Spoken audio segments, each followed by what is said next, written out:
morning, everybody. My name is Fabian Levy, and I serve as Deputy Mayor for Communications for the City of New York. Thank you all for joining us for our weekly in-person media availability.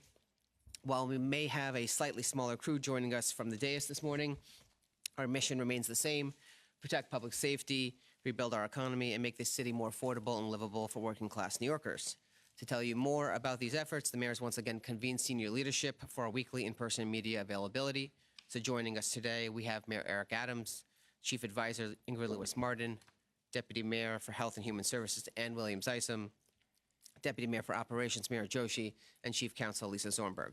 So I'm pleased to turn it over to Mayor Adams now. Thank you, and thank all of you. Hope everybody's having a great summer. As you see, some of our members are. So we're here with our skeleton crew.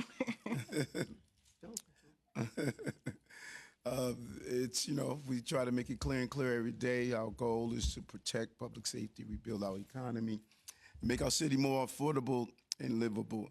And I really want to thank the team for our commitment to do so. Just starting with public safety, we see over and over again, Central Park is a real focus for us. It is, anytime something happens in Central Park, it becomes a international story, and so we wanted to zero in on some of the reckless behavior that we have witnessed in the last few days, and the administration has been relentless in driving down crime in that area. We've been successful in driving it down for 7 straight months throughout the city in a row, particularly on our subway system, and it's just impressive when you look at the fact that our robberies are the lowest in recorded history. And we've taken more than 17,000 illegal guns off our streets, 900 illegal smoke shops closed, and invested in critical and crucial programming to keep our young people safe. We wanted to make sure that we enhanced patrol. Chief of Department Jeff Madry put a team into Central Park that includes more foot patrols, more bike patrols, which are very useful in the park, and more mounted units, officers on horseback. We have deployed a mobile command center near one of the park's main interests, and we will continue to make sure that the people both feel safe and they're safe in the process. And we're utilizing drones, as we were told, and as you saw, we have a video we want to show you. This is a video in Queens, a dangerous Queens home invasion. The drone is up, and if you look, you'll see the perpetrators fleeing from the house. After committing the robbery, the individual you see running from the house in the middle. The drones are able to identify that they're fleeing.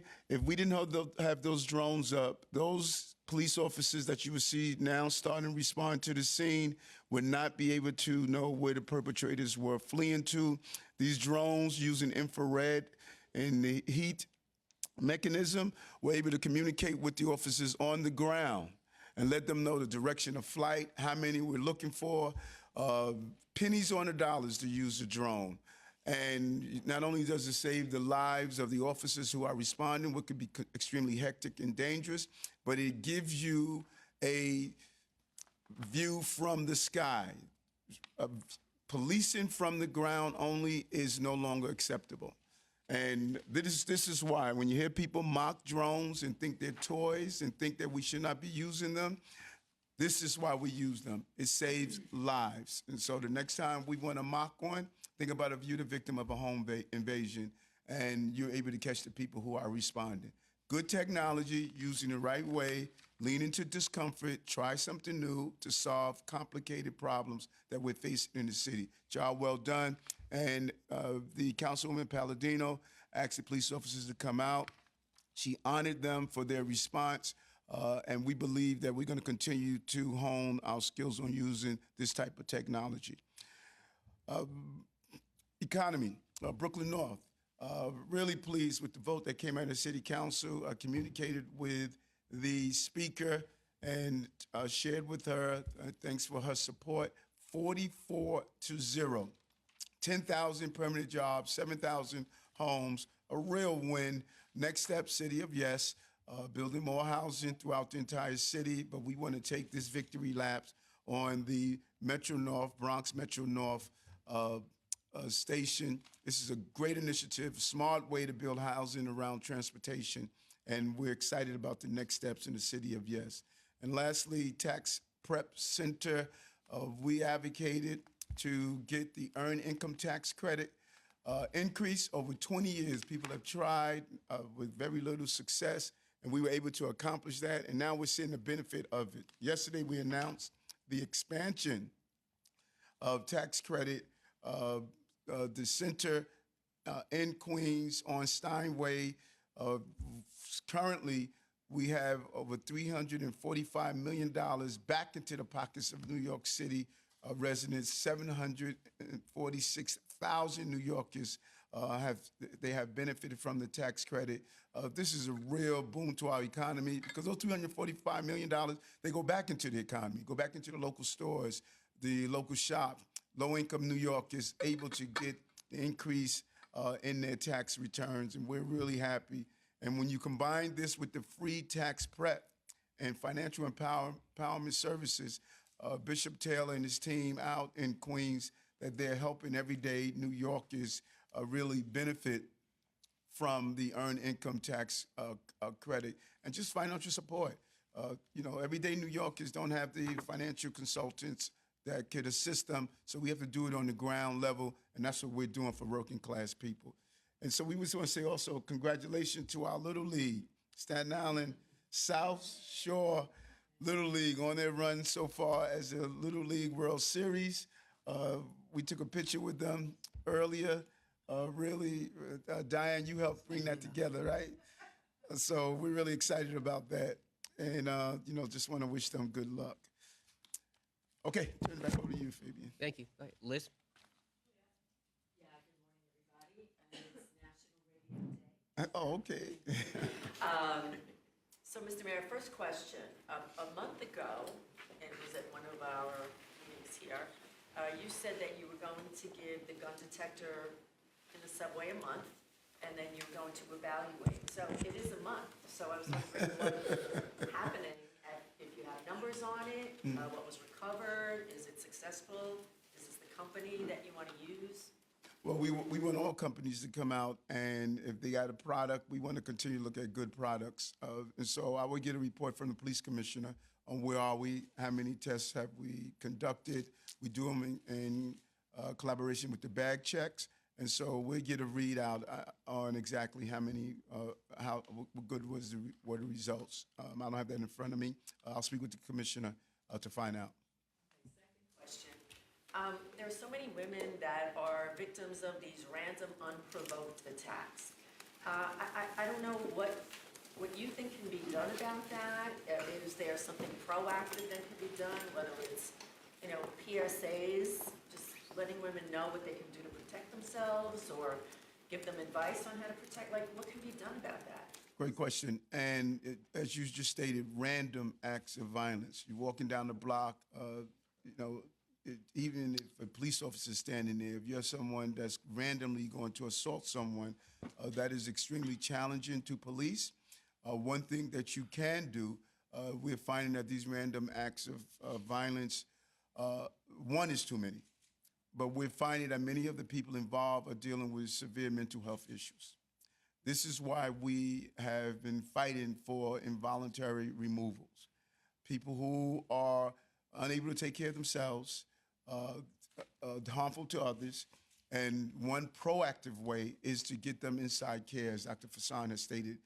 They need care, they need support, they need to be placed in the facilities where they can get that care until they're able to be on their own. And when people push back on the desire to do involuntary removal, this is what we're talking about. This is why we, DM Williams, Isom, and others have been focusing on being proactive. Let's not wait until people commit crimes. When you have over 50% of the people at Rikers Island who have mental health issues, that's a poor sign.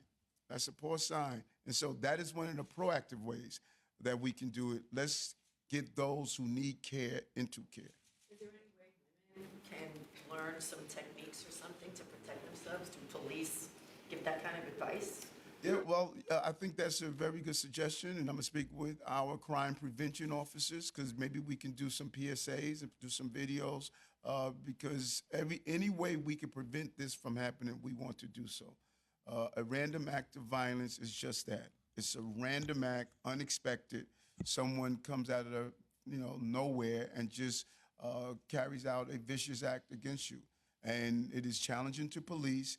We want to be proactive to address those who have a higher propensity to do so. But I'm going to speak with the commission about having our crime prevention officers to see if we find that PSAs can be helpful. And something else that women can do, you have to take your safety seriously. You can carry a whistle, you can blow a whistle, you can get pepper spray. I believe pepper spray is legal. You can use pepper spray to try to defend yourself. And Mayor, remember in Borough Hall and in the Senate also, we made handouts that we gave to women in different communities, telling them different safety tips. And we also had a team of martial artists that gave free courses, so maybe we could reinstitute that. But there are a lot of things that women can actively do. And there are places you can go online to look and see how can you protect yourself as a woman. Hi, Mayor. What's happening? During your first campaign, you said you'd build 300 miles of protected bike lanes in your first 4 years. In the first 2 years, you built just 58. Are you still going to do that? That's the desire to do so. The goal is, what's very important to me, and I said this over and over again, I'm a biker, and I enjoy riding, but there are those who are not bikers. And we get a lot of concern that people have throughout the year on, how do we go about building out the bike lanes? How are we communicating? How are we talking to people? How do we do it in the right way? And how we make it safer? Because you go to some of the locations that I have, watched some of our bike lanes that we have, you see people speeding at high speeds. And so we have to really adjust to make sure the streets are safe for everyone. But Mary, you want to go into the bike lanes count? Sure. We have the largest bike lane network in the nation. Not surprising, we're a very large city, so it's about 1,500 miles of bike lanes. 590 of them are protected. Last year, we hit a record for the 1 year of protected bike lane, and we're going to continue that work. Obviously, creating the network is key to creating safety. Along with that, DOT has done a really robust education campaign about e-bikes, because a lot of people who are riding e-bikes don't realize how fast they move, how quickly they start, and the kinds of precautions you need to take. They're not a regular pedal bike, and so you have to be much more careful when you're on the road with them, as well as the outreach teams that give out helmets, talk about the importance of lights. So many factors go into bike safety. Bike lanes and protected bike lanes is an important ingredient, and DOT continues to pave the way and lead the nation in that front. The goal last year on the streets plan, as you know, was 50 miles, and you're saying it's a record, but just 32 were built. Why is the city falling short of that streets plan goal? It is a goal, and we always strive to achieve our goals. Many factors come into play when you build out the bike lanes. The mayor accounted for some of them that are community, but others are physical, right? That painting can only be done in certain times of the year. It depends what our contractor bandwidth is for that year. And so we strive for that goal, and have a city and a Department of Transportation that year after year has proven itself to be on the forefront of building out bike lanes, and will continue to do that work. We never know till the end of the year, so let's check back then. Hi, Mr. Mayor, how are you? What's going on? How are you? Doing just fine. This might be more for Deputy Mayor Ann Lim's-Ison, but so following up on the 11-year-old migrant who was connected to a mugging in Queens and possibly to some of the Central Park incidents, so you've said all along about putting so many people in a confined space, and there obviously something might break out, boredom, what have you. Has there been any planning or activities going on in the shelters for younger kids, for adolescents, during the summer when school is let out, when they have little to do? And then two other things, if I follow up with the mayor. So you're heading to the DNC tomorrow. You don't have a prominent speaking spot. So what do you attribute that to, and do you feel slighted by the DNC? And just, sorry, one other thing I forgot to ask on Friday, following up on the round of subpoenas that came through, you repeatedly said before this that no one in your administration has been indicated that your target investigation or anyone in your administration, has that changed since this latest round of subpoenas came out? So would you or anybody else been issued a target letter? First, the DNC, I have one mission, and that is to elect VP Harris to be the president of the United States, period. And I keep saying over and over again, I'm a soldier. And when you're a soldier, you take your assignment and you carry it out. Doesn't matter, I'm not on an ego trip that I have to, have this role or that role. I'm the mayor of the city of New York. Think about that for a moment. This is the greatest city on the globe. That is the role. This is the greatest city on the globe. And so I'm going to DNC to get my assignment. We're huddling, and we're going to come out and go to the line of scrimmage and execute the play to get the ball down the field so we can get this championship ring called presidency. And that's my focus. I've stated over and over again, when it comes down to the review that's taking place on many levels, let it take its course. And when that course is completed, then it will be reported on. It's going to take its course. I'll just add, nothing's changed. We have not been told that the mayor is a target. We've always said we'll cooperate with any requests from law enforcement, and we are continuing to do that. Just, I don't know that much about that particular 11-year-old, but as you know, there's over 40,000 young people who are migrants who are in school, so they would have access to, whether it's a summer school program or a camp or anything that other children would have that are available to New York City children. What we did find was that there were sometimes parents weren't clear about what was available to them. So when it came to childcare, we had people going around to different shelters, the families with children shelters, to make sure that parents got the flyers and information about what was available to them. We saw that sometimes when there was the panhandling that we saw, and we wanted to make sure that people knew that their kids should be in school and should be in programs. So I'm not sure about this particular 11-year-old, but most of those young people have access to any of the other activities that New York City children would have access to. Good. How's it going? I just have 3 DNC questions for you. Did you tune in last night, and what were your impressions? 2, did you ask to have a speaking slot, or were you asked to have one? And lastly, if you were to speak, what would you say? 1, I caught some last night, not all. I was moving around the city. 2, no, I did not. When I communicated with the campaign, I told them, give me the assignment you want me to do. Tell me I can help you. And trust me, there's some sharp elbows. A lot of people would like to be on that stage. And, I don't want to add to that complications. How do we, look after what the mayor wanted of the city of New York? It's not my role. My role is to say, tell us what you need from us as a city, and I'm clear on that. We did the rally last week. I would continue to, use the city to be not only what we do here, but in some of those swing states. When you do these events, I think about when Ingrid was planning my inauguration and others. God only knows how many people are calling. I want to speak, I want to speak, I want to speak, I want to speak. Sometimes it's best just to, just be quiet. And I'm going to add this, when it comes down to the actual vote, there's 28 votes for the Electoral College, and that's really prominent and key. The mayor is one of the 28. So there's no snubbing of the mayor. It's just a matter of spacing. He's well regarded by the party. Yeah, and so we, listen, I think I've been very consistent on my message. Affordability, public safety, big cities that's dealing with the issues around migrants. But public safety and affordability is at the top of our list. And, that's often missed when I talk about that. I don't know if it's one to show conflict with me and the party, but, public safety, affordability. If you had to define me, all of you have to say that public safety has been my number 1 thing. It's a prerequisite to our prosperity.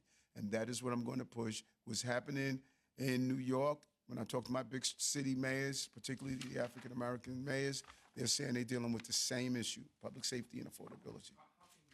People around the country, what advice would you give them other cities dealing with some of the same issues that New York is dealing with? Which one of the issues? Public safety. Safety, for example. I think there needs to be a national reinforcement of recruitment and retention of our criminal justice apparatus. I talked about this because we are seeing erosion of the criminal justice apparatus, and we can't wait and all of a sudden realize that we don't have police officers, correction officers, probation officers, district attorneys, but there's a real hemorrhaging. And I'm concerned about that. I'm concerned that our young people are not growing up to say, hey, I want to be a member of this profession. You need correction officers. We need police officers. We need district attorneys. We need prosecutors. You need parole officers. And I don't know if people are paying attention to that there's a real erosion. And I think the national government must step in. It's not only New York City. I speak to my colleagues, and they're saying the same things. We need to step in and make sure that we reinforce that. And so, we have some victories under the Biden administration.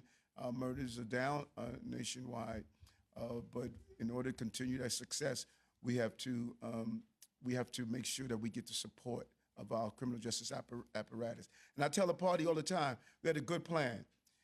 I don't know why we don't want to be more vociferous about how well we do with public safety. We support police, we support the banning of assault rifles, we support proactive programs to prevent crime, not only respond to crime. We need to be front and center and show that we're a party of public safety. And for some reason, we have not been doing that, and I'm hoping with a former prosecutor, now running for president, that she would show that being pro-public safety does not mean you have to be anti-police reform. Mayor and everyone, good morning. Two questions, sir, about the DNC. Yes. As much as you're going as a foot soldier, you're also going representing our city. You said you wanted to have conversations about migrant issues. And so the first question is, everyone will be there that you need to have their ear that you haven't already talked to. Can you just tell us about the conversations you anticipate going forward? And then two, conversations about immigration. What do you think needs to be done as it impacts your city? It always insightful how you could take a sentence and then we pick the word out that we want. I'm clearly saying over and over again that there's a range of issues that are affecting this city. And when I speak with my mayors across the country, we're saying the same thing.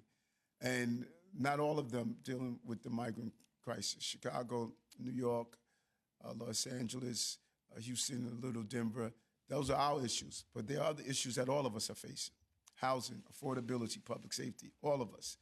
And so I'm meeting with national leaders on immigration in D.C.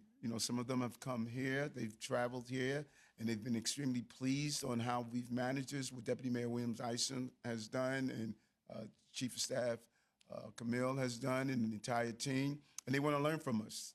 They wanted to send people here to see what we're doing. And so my goal is to use this moment. We have a series of meetings. It's going to be a full day for me. Fabian was just sharing with me that this is going to be a packed calendar. And I'm going to use every moment to sit down with the various leaders from across the country as we hammer out how we can have a real good platform for the future. There won't be any shortage of meetings for me. Trust me.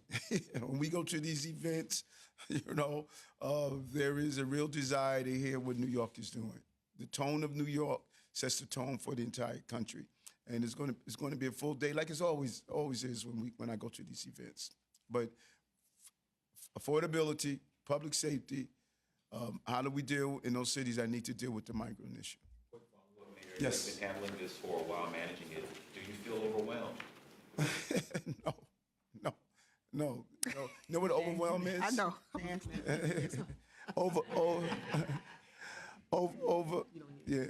Overwhelm is raising 6 children by yourself, working 3 jobs,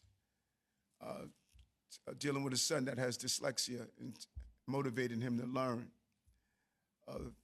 not knowing if you're going to have a home over your head because you're not making enough money, and figuring out how you're going to feed your family on some of this bad food that they were giving my mother to feed us. That's what's being overwhelmed. And when you saw a mother accomplish everything with nothing, then you realize how blessed you are. And so I'm not overwhelmed. I have a good team. Each one of them know their assignment, and they executed it very well. And, you know, people don't want to really acknowledge it, but we did a damn good job with this city, and we turned it around. And we should be proud as New Yorkers, and I'm proud as a mayor that all that has been on my shoulders did not buckle. And there's a lesson here for those who believe that life is overwhelming. No, it's not. It's not overwhelming. We can do this, and we're going to do this, and we're handling it. And retrospectively, people are going to look back on this administration, and they're going to see one heck of administration that we are. And Mayor, can I just add that what you're always talking about, people having the ability to work. When you talk about who's overwhelmed, I think a lot of the migrants that are here that really would like to work and would really don't want to be in a shelter, they want to be reconnected to a place where they can come and have access to the American dream. So I do think that this would be an opportunity for many cities to get together where we know that there are jobs available and people need, populations are decreased. And so an opportunity to get together and say, is there something nationally we can coordinate together so that we can have migrants resettling and not really living on, Randall's Island or on Hall Street or in temporary facilities. And that's something that the mayor has really talked about from the very beginning of this. Thank you. One on the probe and then one on the Harris affordability platform, which she rolled out last week. On the probe, you always tell your team, you've repeated it numerous times in front of us for many months now, you tell them follow the rules. Ahead of this primary campaign, we're now 10 months away from next year's primary, in light of the probe, you had to refresh any team members on the rules. Has it raised any concerns? You said, we got to course correct on that. The chief counsel's in a constant state of probe or non-probe. She's in a constant state of reminders. And also former counsel, Brendan McGuire, also. It's a constant reinforcement, so, that's part of the nature of the beast. When you're in government, you want to constantly doing reinforcement, and they're proactively doing that. And on Harris affordability, kind of two big pegs of her affordability plan are unlocking federal land and regulation for building housing, and then also price controls. Based on what your Consumer Affairs Department sees, do you see price controls as necessary in grocery stores in the city? And I know City of Yes is very important to you right now. Do you see a federal component unlocking that, or is that sort of a separate issue? What I got from that is what we've said over and over again, and oftentimes I tease the team when I hear these commentaries from across the country. I thought I heard VP Harris saying we need to become a country of yes. I heard City of Yes somewhere. Mm-hmm. So I think people are buying into what I've been stating for a long time. Government has to stop saying no. Why do we have available land that's sitting there vacant when we have affordable and a housing crisis? We have to start learning how to say yes. Yes to housing, yes to technology, yes to do things differently. We're so afraid to fail. You cannot show me a successful person that has not failed. I failed a lot in my life. But I know that if you just keep pushing through, and that's what she's saying, we need to deliver for New Yorkers, and you can't do it by just sitting back in a safe place. So she's saying let's become a country of yes. On groceries, I don't know if there's a deputy mayor or someone who could speak to maybe what Consumer Affairs is seeing as far as price gouging in the city. When we were in Borough Hall during COVID, we identified some price gouging. We went out to a few shops, and we asked the city to look into it because we identified that people were doing price gouging. And we're going to have DCWP, just let folks know where to call in if they identify it, because, these are hard times for New Yorkers, and people should not be exploiting the circumstances and doing so in many different levels. And so we have not received directly, but we will find out from DCWP, are they receiving calls on it? Hi, Mayor Adams. What's up, Katie? How are you? I'm good. The first set of questions maybe is for Deputy Mayor Eric Adams. Isom, and then the second is for you. The first is, when did OTDA give you permission to begin giving out 60-day notices in DHS sanctuary facilities? When will those eviction letters begin? And do you have any estimates on how many families will be subject to the new rules? And the second question is for you, Mayor. I don't know if you can answer, but when you received these subpoenas in July, how do they get? How did you receive them? Where were you? I don't know how these are usually delivered. So I don't know if you can answer where you were, or if it was a surprise to you, or at least, I don't know, did they email them to you? Does it have to be like hand-served to you? I don't know. I didn't go to law school, but I don't know if you have any info on that. Well, you were extremely accurate in the first part of your question. I don't know if you're going to answer it. No, I'm not. We've answered all that we're going to do with this. The chief counsel has shared with it. We're going to let this run its course. It's all about a process, and we're not going to interfere with the process. We're going to cooperate with the process. Is it like served to you? I already told you, Kate. Go on to the next question. Okay, sorry. Okay, so we have been talking to OTDA for a while about when we were going to start doing the notices on the DHS side of the system, because as you know, we're already doing it on the HERC side of the system. There's about 30,000 families, I think, that are on the DHS system. I don't call them eviction notices. I call them time limits. And so that we're telling people that they have 60 days and that they can see if there's other places, other family members that they need to go to. As you'll see, that's what happened on the HERC side, that there were people who were like, oh, I was thinking about moving, and now I can see that I have this other opportunity. If they're, for some reason, they are not able to, they reapply, and then we'll go over and make sure that they get the case management that they have and need. You don't call them eviction. What do you? So you call them? No time limits? Well, no, wait, but can I just also say this? One of the things I'm really proud of is that New York City, as far as I know, is the only city that is really helping migrants for the single migrants for 30 days and families for 60 days and above. There's no other city that's doing that. And so while we know that we have to balance, as we said, 200 and something people that have come here, 140,000 have already made their way here. Last week we had 700 people coming through the front door, which is really great. We also had 1,200 people who are leaving. And so we have to continue to look at that and make sure that people have what they want, because no one came here to live temporarily in a shelter. And so making sure that people have what they need so that they can get resettled. So yeah, I call them time limits because that's what they are. And other cities are using time limits. And I think what's unique about our time limits is the intensive care we're doing beforehand, and that we are clear. A child that's raised in a shelter is more unlikely to graduate from high school, and if you don't educate, you will incarcerate. And these preventive steps we're taking, if we build a system, if we've had 212,000 people still in our care, it's not financially sustainable, and it's just not the right things to do to human beings. People should not be in shelters their entire lives, particularly in a HERC-type setting.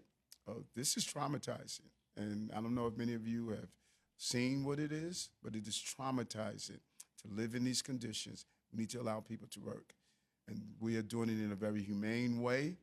I know what's happening in other cities, and the mayors are telling me, Eric, it's unbelievable what you guys are doing with 212,000 migrants and asylum seekers. It's not financially sustainable to keep this, and it's commendable to what Deputy Mayor Isom has been able to do with the other team. Thank you. Hi, Mr. Mayor. How are you? Good. Two questions. First, we reported this week that two of your friends from the transit police, Charles Henry and Cliff Hollingsworth, remember working with Lorna Beach at the Coney Island precinct in the 80s, and Charles believes you were there at the same time as Lorna. Do you recall working with her there? No.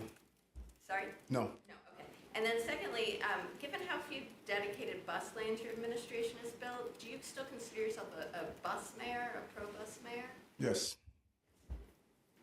How come? Because I do. I mean, that's, I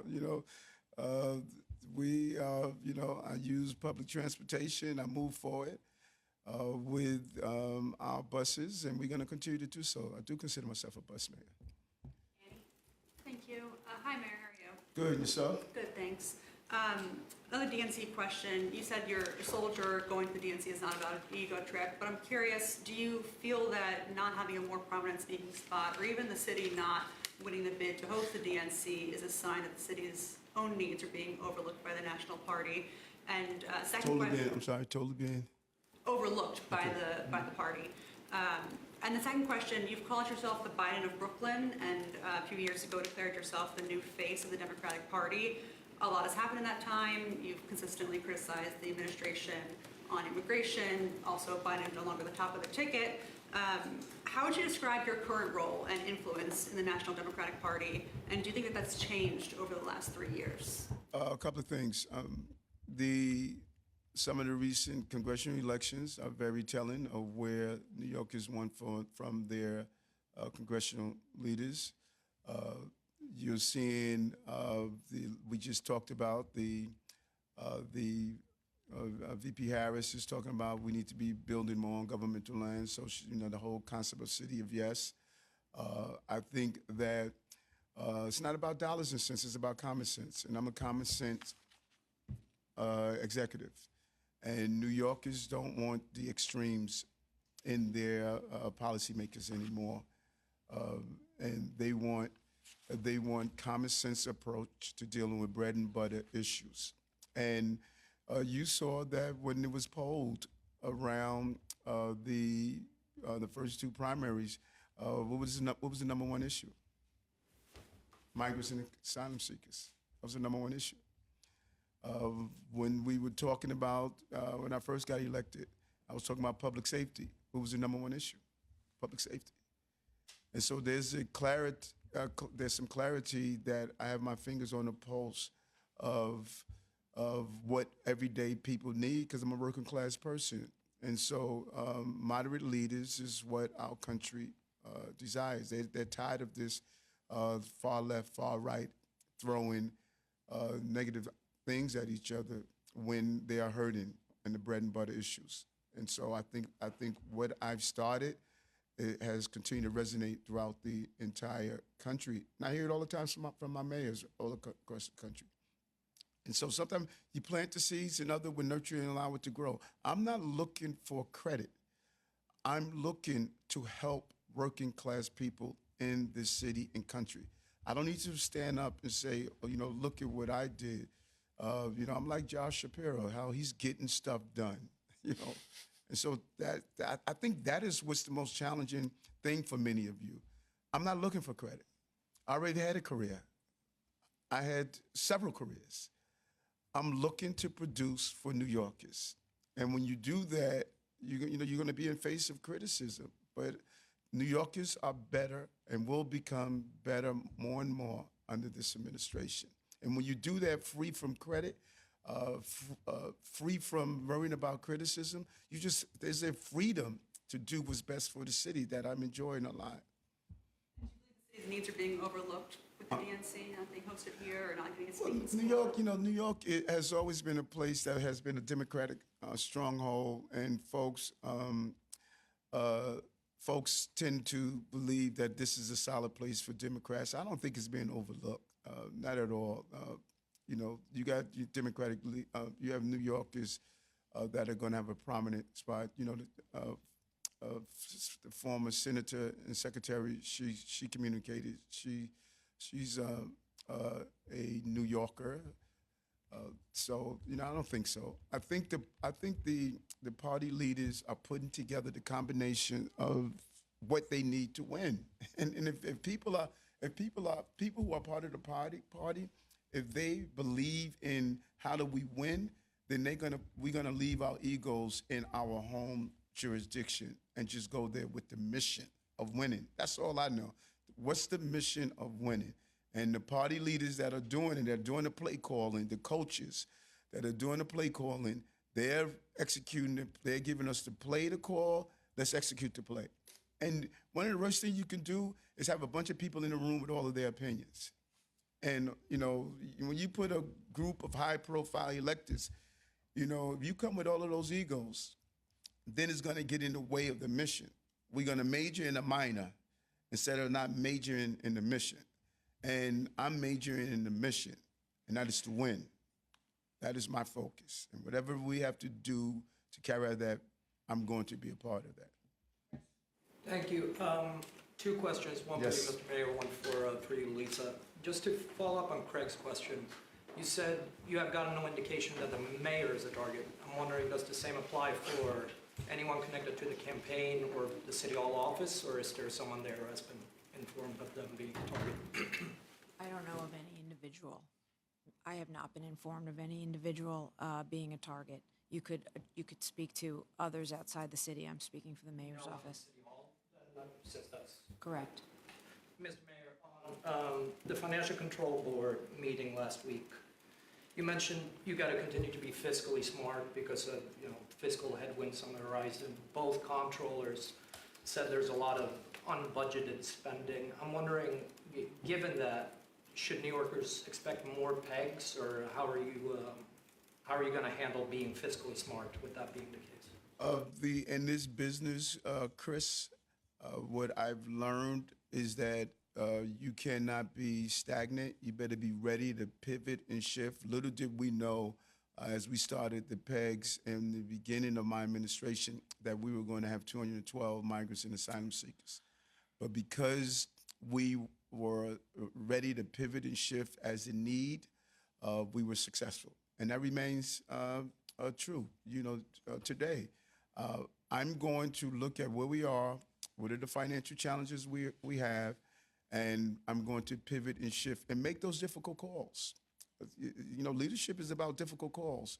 And we will cross our fingers and toes that we don't have to do any pegs, that we don't have to do any of those other things. But what is going to be needed to move the city forward, I'm going to do.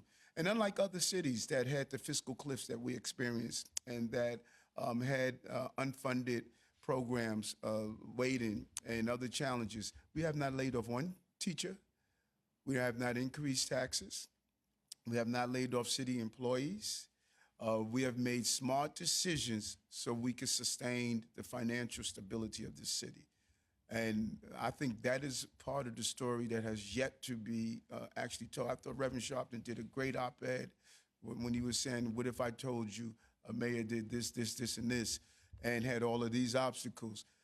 He laid it out better than I have seen anyone lay out, So I don't want to do pegs. I don't want to do budget cuts. That is not my desire. I must move the city forward. And I must be able to protect the city, educate our children, and make sure that we can continue to have the fiscal stability that we have. And I think it's lost, Kate, I talk about it all the time. I think it's just lost on people that the independent financial experts said Eric did a good job. They raised our bond rating. The independent, not my opinion, the independent experts said all that this guy has gone through, he's navigated us through it. And so I don't know, why do we have independent experts if we're not going to listen to what they say? So my goal is not to do pegs, not to do any of those things. I have to manage the finance of the city, and Jock Jihad has done a great job in doing that. Just to be clear, that you can't rule out pegs. No, if you're looking for the sentence to put in your article, I gave you that sentence. The independent experts has stated I'm doing a good job, and I'm going to pivot and shift as needed. What's happening? Not much. On City of Yes and its elimination of off-street parking requirements, what benefit do you see from that change in policy to the construction of new housing? And more importantly, large swaths of the city, people rely on cars to get around. What do you say to those people rely on cars to get around? Mm-hmm. What do you say to those New Yorkers who might be concerned about the elimination of parking requirements? Like I always say, 8.3 million New Yorkers, 35, 38 million opinions. We just had a question earlier, about, the bike lanes would take away parking spaces. Like we're doing one down here. I think it's going to take away 7 parking spaces. So, those who cheer a bike lane, there are those who jeer a bike lane. Those who say we take away parking spaces to do housing, there's those who are applauding that we take away parking spaces to do housing. You have to find a sweet spot. And no matter which sweet spot you find, there are going to be folks who are going to say, no, we don't like it. That's the beauty of New York. It's about making it the right decision. The number one concern for me, I got to build housing. And whatever I have to do to build housing, we're going to do. We have to build housing. 1.4% vacancy rate is real, and some of the loudest people who are against the building of housing, you know what they have? They have a home. They have a home. I have not heard one person in the shelter that I visited say, don't build more housing. You know, we got to build more housing so people with vouchers can find a place to live and people with homeless shelters can go back. And so what Dan Garodnick has done, what Dan Garodnick has done is found a way to build a little bit more housing throughout our entire city. That is what he's saying. You can't have 49 community boards building less housing than 10 community boards combined. It's just wrong. And so, you know, we got to find a balance, and that's what Dan has done. And, you know, one of the things that's key in City of Yes is flexibility. You can still build parking if you want to have parking. It's just that it's not required anymore. So instead of taking away that requirement, you give the option to build more housing, which will bring housing costs down, bring rents down across the city. Hi, Mr. Mayor. How are you? Good. How are you doing? Good. Good. So just another one on the DNC. Could you just give us some insight into why you chose to go later on in the convention with several other New York I'm Democrats? sorry, why I chose? Why you chose to go later on in the convention. Several other New York Democrats are already there. And then my second question is about a story that my colleague Aria is working on. You attended a dinner with Clinton Hill residents last week. Attendees told Aria, my colleague, that you said you plan to downsize 2 migrant shelters at Hall Street and Randall's Island.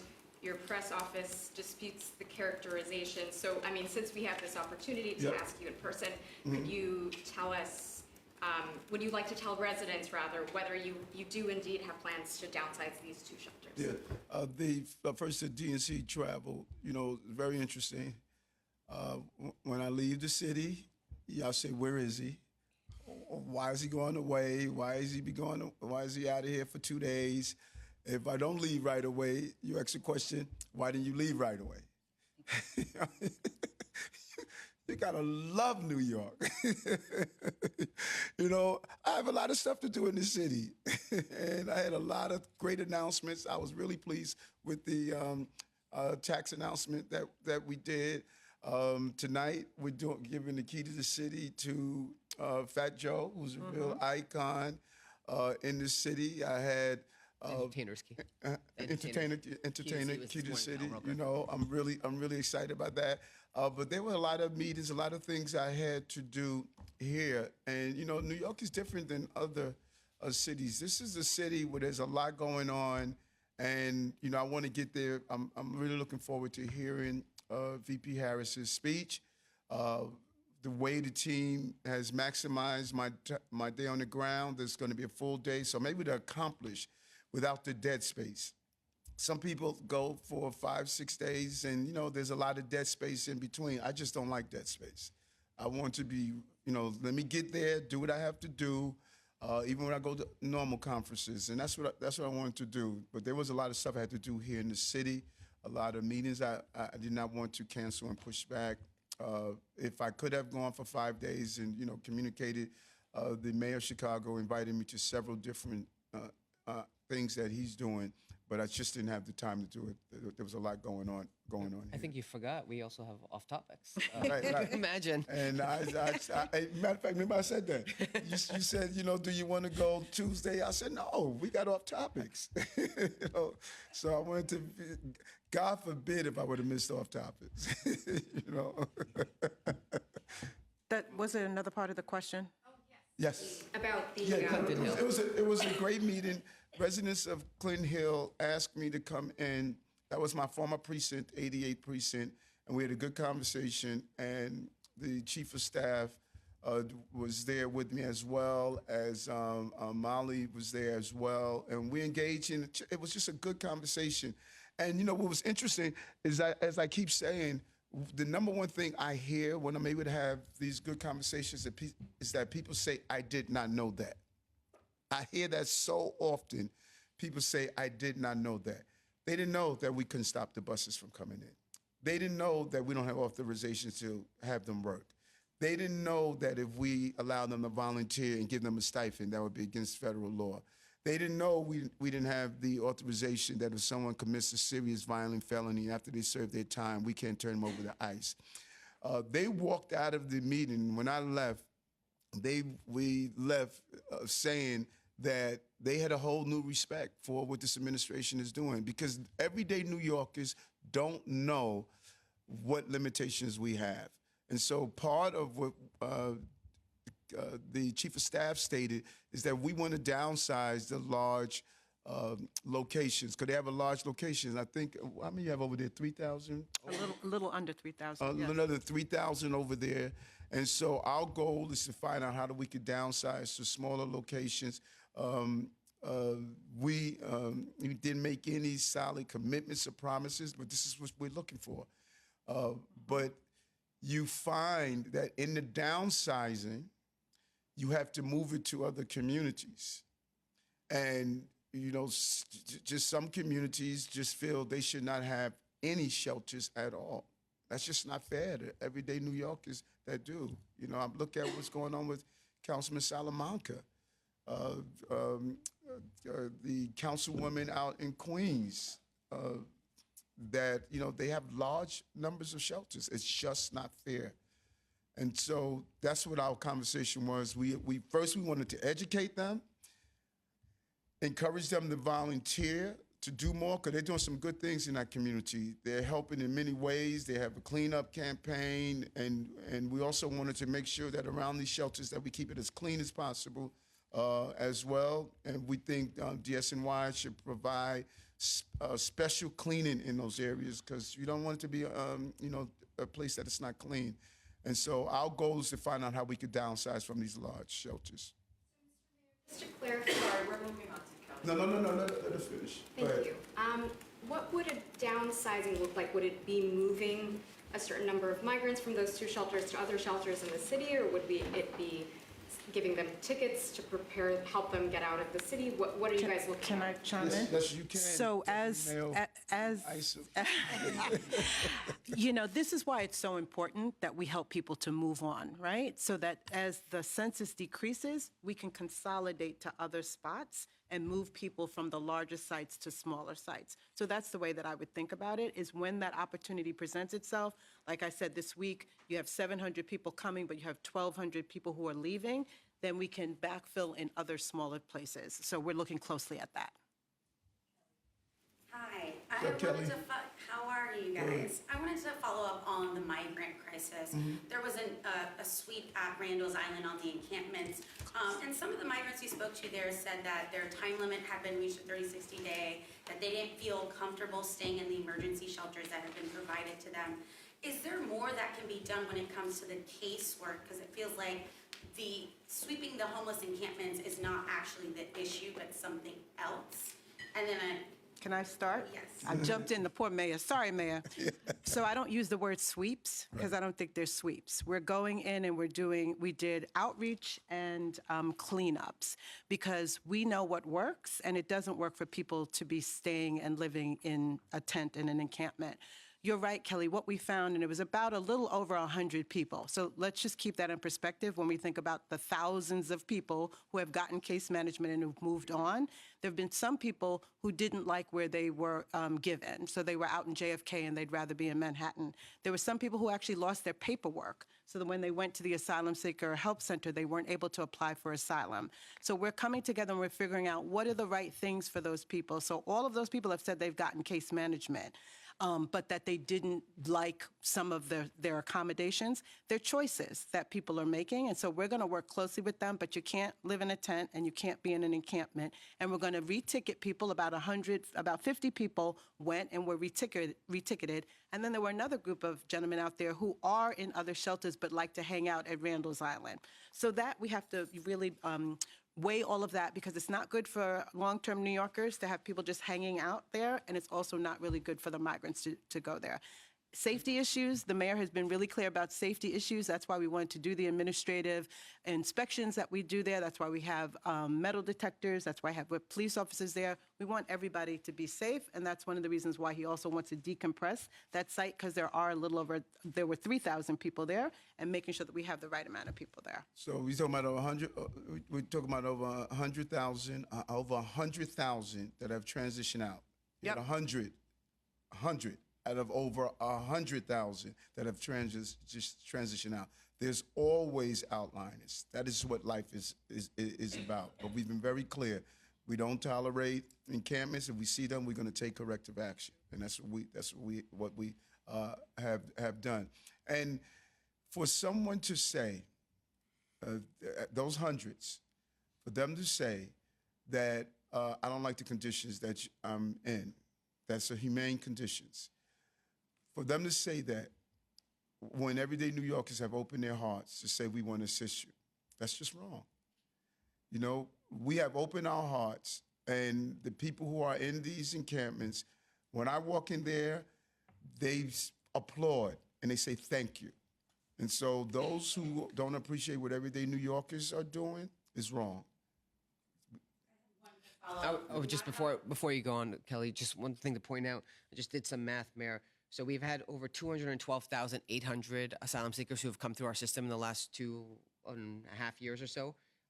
We currently have 63,300 in our care, which means that 149,500 have left, almost 150, not 100,000. Right. Mm-hmm. So about 70% of the people that were in our care have now moved on, because thanks in large part to the good work that DM Williams Isom's team has been doing for the last 2 years.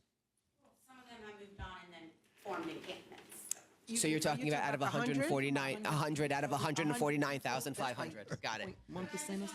Separate question, unless you wanted to respond to it. Nope. Oh, okay, so separately, not about the DNC, but about the Harris campaign in general. It's a historic campaign. You champion women of color in leadership roles. Do you feel disappointed or surprised that you're not taking a more prominent role in the campaign overall? Not speaking about the DNC, but overall. Especially you come from a working class background. Harris has been struggling with black male voters a little bit. Do you feel like maybe that can make you a perfect fit for campaigning further? You say I'm not taking a more prominent role. I am. I'm taking an extremely prominent role. We're getting ready to do a series of events in the city. As you just indicated, we're going to be zero focus on black men and really encourage them. We're going to do everything from barbershop talks. I'm doing one today. So I am.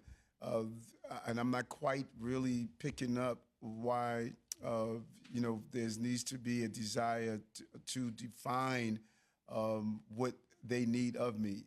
You know, the big mistakes people make, and Ingrid, who did all of my campaigns for the most part, would tell you, is when people want to come in and they want to define your campaign. Everybody want to come in and tell you what to do. No, she has a team.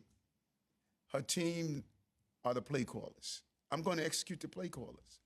And so you may say, well, don't you want to take a more prominent role? No, I want her to win. That's what I want her to do. Whatever it takes for her to win. And their team reached out and said, give us some of your thoughts. And, we really appreciate the coordination. And we're going to do our thing here in New York, and it's going to spill out into some of the swing states. So I can't be any more clearer than that. There's no ego. She's running for president. She's running for president. And it is not my job to try to supersede her run for president, but it's about Eric. This is not the Eric show. This is her show. And that's what I'm going to support. You've been famously known as the rat-fighting mayor. Abatement programs in East Village and Harlem and other neighborhoods. I saw a recent report that said rat complaints are actually up 7% to 311 calls this year. Is the city losing the war against rats? What's going on? Why are there more Listen, Mickey and Ben are extremely, extremely skillful. These guys have been around for, I got to read up on how long they've been around. You know, Ask Alexa how long. right, I'm asking Alexa how long. Rats have been around a long time, and I'm pretty sure they're in their little hole somewhere laughing. Eric think he's going to get rid of us? We've been around for thousands of years, but they met their match. And you're going to see in November, Mira, when we do our containerization, you know, because the cavemen didn't have containers for their garbage. So, listen, it's a fighting rats. They're smart. I never forget the rat that was in my backyard that used to drop food on the trap, or drop a stone on the trap so it could pop, and then he takes the food off. These guys are smart, but we're committed. We know the pathway to bringing down our rat population is taking plastic bags off our street. And the Rat Czar made it clear, based on her analysis, that we are focusing on doing that. When you look at Department of Sanitation, everybody said it was going to take us 5 years. We're doing it in far less than that, less than 3 years of containerizing our garbage. This is going to be a huge win for all of us. And those who are making those rat complaints, I bet you a large number of them are stating the rats are coming from garbage bags. They're scurrying away from those bags. So we have to get those bags off the streets. And New Yorkers can contribute by cleaning up to do so. You going to say something? And I will say, you know, some of these things are seasonable. We see more rats, obviously, in the warmer months. We will, by November 12th, have 70% of our trash in the city containerized, and that's going to make, as the mayor has said, a huge difference. And we're also, in October, rolling out the rest of the city with curbside organics, which means 1/3 of our food waste, what the rats are focused on, will be in containers, curbside, picked up, and separated from the rest of the trash. So these are two huge revolutions in New York City that have come about rather quickly. It'll take the rats a little bit of time to catch up, but I'm sure they'll dissipate pretty quickly. Mayor? Yes. Not on this subject of rats, but you did say that I am constantly giving reminders all the time. I'd like to give one now to the press corps. Just a respectful reminder. There was a question put to the mayor asking about what his specific role will be in a campaign. That's not a proper question to ask during a city event, where there's obviously a lot of leeway that we're trying to give to ask questions, because even if a question seems political, the answer often is about the city and the city of New York, and there's a city purpose. But I would request, please refrain from asking specific questions solely campaign related about the presidential campaign or other campaigns, about the role in the presidential. That should not be done during a city press conference. Again, this is a difficult line, and we're all trying to accommodate the off-topic requests, but in my role, I feel like I have to provide that advice. Why